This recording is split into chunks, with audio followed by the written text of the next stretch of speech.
Nobody believed that a teacher could destroy a student's future with a single click. At Bright Future High School, the smartest student in the entire school suddenly failed his final examination. His dreams of winning a scholarship disappeared overnight. But what nobody knew was that someone had secretly changed his scores. The shocking truth was even worse. This was not the first student whose results had been stolen. For years, an evil teacher had been hiding a dark secret inside the school's computer system. And when one brave student decided to uncover the truth, a dangerous chain of events began that would shake the entire school. Stay with me until the end, too. Discover how one teacher's greed nearly destroyed dozens of innocent students' futures. In the heart of Lagos, there stood a school so beautiful, it made your heart sing. Greenfield. Academy had wide glass windows, tall modern buildings, clean walkways lined with flowers, and students in neat blue and white uniforms. Every morning, school buses rolled through the iron gates, and children rushed inside, full of hope and dreams. Among all the students, one name stood out, Chiamaka. She was 14 years old, quiet but brilliant. Every day before school, she woke at 5 in the morning, read her books, and prayed for a bright future. Her mother was a market woman. Her father had died 3 years ago. She carried their dream in her chest. Chiamaka always scored at the top of her class. Her notebooks were neat. Her handwriting was careful. She never missed a lesson. Her best subject was mathematics, and she could solve problems the other students could not even read properly. Teachers admired her. Students respected her. She was the pride of Class 3 science. But Greenfield Academy had a secret, a dark and ugly secret that no student knew. Mr. Okafor, the examination officer and mathematics teacher, had a habit nobody could see. Behind the locked door of the results office, he changed scores. He took marks from good students and gave them to rich students who paid him money. Mr. Okafor wore nice suits and drove a big car. Everyone thought he was successful. Nobody asked questions. He smiled in staff meetings. He shook hands with the principal. He gave students extra homework as if he truly cared. But inside he was hollow. His smile was a mask. His heart was rotten with greed. The first examination of the term came on a bright Monday morning. Chiamaka had studied for 3 weeks. She barely slept the night before. She sat at her desk, breathed deeply, and began writing. Her pen moved fast. She answered every question. She checked her work twice. She walked out smiling. She knew she had done well. Finally came. Students gathered at the notice board near the school library. They pushed and whispered. Some screamed with joy. Some covered their mouths in shock. Chiamaka walked slowly through the crowd, her heart beating fast. She found the list. She searched for her name, and then her whole world cracked open. Her score read 47 out of 100. 47. Chiamaka blinked. She read it again. Her hands shook. Her throat tightened. She had answered every single question. She had revised every topic. 47 made no sense. It felt like the ground had opened beneath her feet and swallowed everything she had worked for. A boy named Tobena stood nearby, laughing loudly. He had scored 92. Everyone clapped for him. But Chiamaka knew something was wrong. Tobena never paid attention in class. He slept during lessons. He copied answers from others. He could not even recite the multiplication table. How did he score 92? How was that possible? That night, Chiamaka could not eat. She sat on her bed and stared at the results paper. Her mother sat beside her. "What happened, my daughter?" she asked softly. Chiamaka could not answer. She only shook her head. Her mother held her hand and whispered, "God sees everything." But the pain was still heavy, still real. The next day at school, Chiamaka walked to Mr. Okafor's classroom door. She knocked gently. He opened it and smiled that wide fake smile. "Sir," she said quietly, "I think there is a mistake with my result." He looked at her and folded his arms. "There is no mistake," he said coldly. "The marks are final." Chiamaka went back to her seat. She sat quietly and thought. Something inside her refused to give up. She remembered her father's voice before he died. "Never let anyone steal your future," he had said. Those words burned in her chest. She pulled out her notebook and began writing. Every question she remembered from the exam. She wrote down every answer she could recall. Then she went to the library and cross-checked each one with her textbooks. Every answer was correct. Every single one. Her work was right. She had done everything perfectly. The numbers on the page stared back at her like proof. Proof that something terrible had happened to her result. She was not alone in this pain. Her classmate Adaiz also got a strange result. So did Emeka and Fatima. 4 of the top students in the class had all scored low. All of them were poor students. None of them had powerful parents. None of them brought gifts to teachers. The pattern was becoming clear. Chiamaka gathered the 4 of them under the big mango tree near the basketball court. She spread their results papers on the concrete. She pointed and whispered, "Look, all of us scored low. But Tabena, Chidi, and Sandra scored very high. Do you remember how they answered questions in class?" Everyone shook their heads slowly. Emeka leaned forward. "I heard something," he said in a low voice.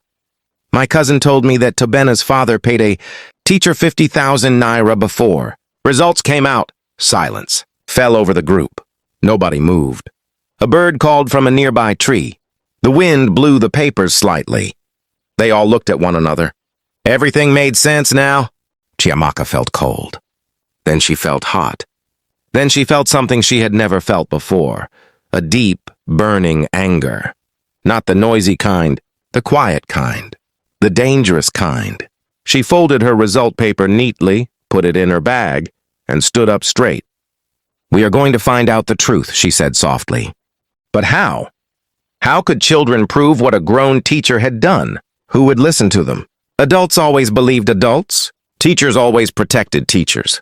Chiamaka thought hard. Then she remembered something.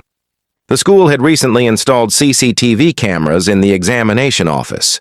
The principal had announced it during assembly just 2 months earlier. A small hope flickered. Chiamaka walked to the school chapel at lunch break. She knelt alone on the cold floor and prayed. She did not ask for revenge. She only asked for truth. She asked for courage. She pressed her hands together so tightly her knuckles turned pale. When she rose, something in her face had changed. She was ready. The next morning, Chiamaka arrived early at school. She went straight to the principal's office. The secretary looked at her with surprise. "I need to see Mrs. Adeyemi," Chiamaka said firmly. The secretary shook her head. "She is in a meeting." Chiamaka sat down in the waiting chair. "I will wait," she said. And she waited and waited. After 40 minutes, the door opened. "Mrs. Adeyemi?" The principal stepped out. She was a tall woman with silver hair and sharp eyes behind gold-rimmed glasses. She noticed the girl immediately. "Why are you here, young lady?" Chiamaka stood and looked her in the eye. "Ma, I believe my examination score was changed. I have evidence." The principal studied her face for a long moment. "Come in," she said finally. Chiamaka entered the office slowly. She sat in the big chair across from the heavy wooden desk. She placed her result paper on the table. Then she opened her notebook to the page where she had written every exam answer from memory. She explained everything. Mrs. Adeyemi listened without speaking. She read every line of the notebook. She checked each answer against the syllabus guide on her shelf. Her expression slowly changed, from doubt to concern to something darker. She removed her glasses, rubbed her eyes, and leaned back in her chair. Then she picked up her phone. She dialed a number. "Get me the IT coordinator," the principal said into the phone. "And call the vice principal, now." She put the phone down and looked at Chiamaka. "You were very brave to come here," she said quietly. "Do not speak to anyone about this." "Not yet," Chiamaka nodded. Her heart was hammering. But she also felt something new, hope. Meanwhile, Mr. Okafor was teaching period 4. He stood at the whiteboard, drawing graphs, smiling, acting perfectly normal. He did not know that behind a locked door in the admin block, 2 men were reviewing CCTV footage from the examination office. They rewound the tape. They leaned closer to the screen. They pressed pause. And they stared. On the screen, they could see everything. At 11:45 p.m., 2 nights after the examination, Mr. Okafor was seen entering the results office with his own key. He sat down at the desk. He opened the score sheets. He picked up a pen, and he began changing numbers, crossing out scores and rewriting them in careful handwriting. The vice principal stood up so fast his chair fell backward. God of heaven, he whispered. He called the principal immediately. Mrs. Adeyemi listened, then said 4 words very slowly. Print everything. Save everything. She put down the phone, folded her hands on her desk, and stared at the wall. Her jaw was tight. Her eyes were hard. By the following morning, the evidence was ready. The CCTV printouts, the timestamps, the score sheets showing Okafor's handwriting over erased marks. 3 different experts had already verified the footage was not tampered with. The principal called the school board chairman. She called the Ministry of Education. And then she called the police, quietly, professionally, firmly. That morning, Chiamaka did not know any of this. She sat in class during first period. Her pencil moved slowly. Her mind was far away. A daze touched her arm. Are you okay? Chiamaka blinked.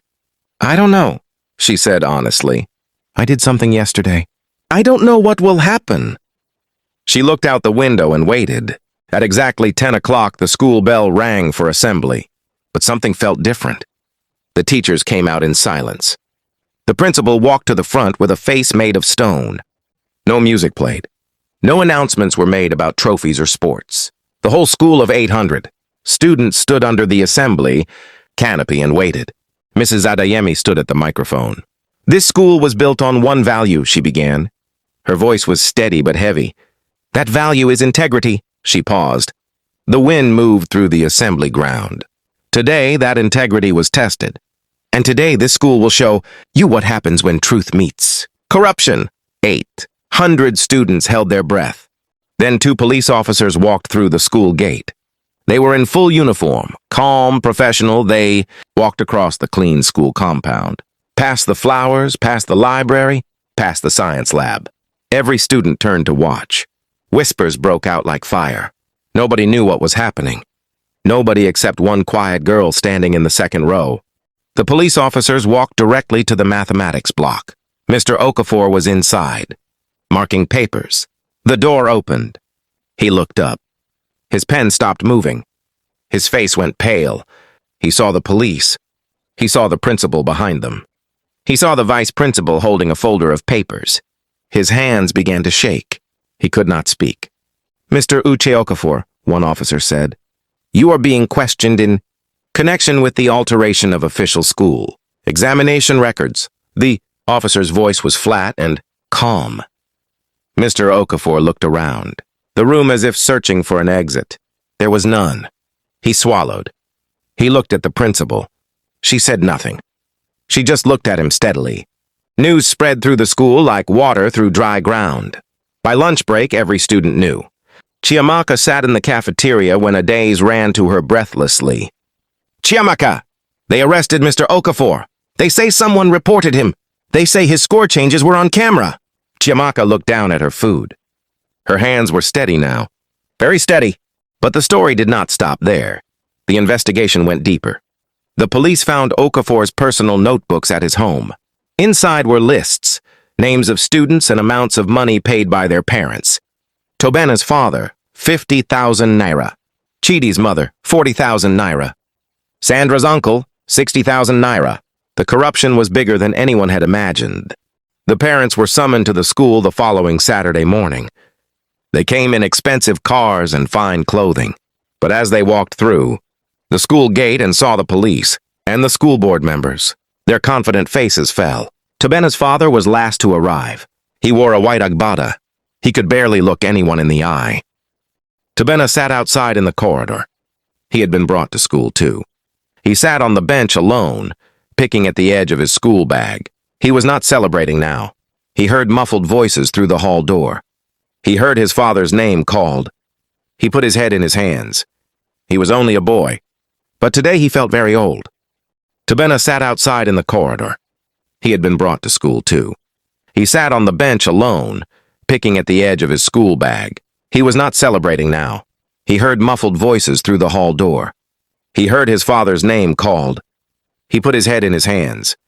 He was only a boy, but today he felt very old. Chiamaka was also called to that hall. She walked in and stood before the school board. Her knees felt weak. Her mouth was dry. The chairman looked at her gently. "Young lady," he said, "it was your courage that started all of this." The whole room looked at her.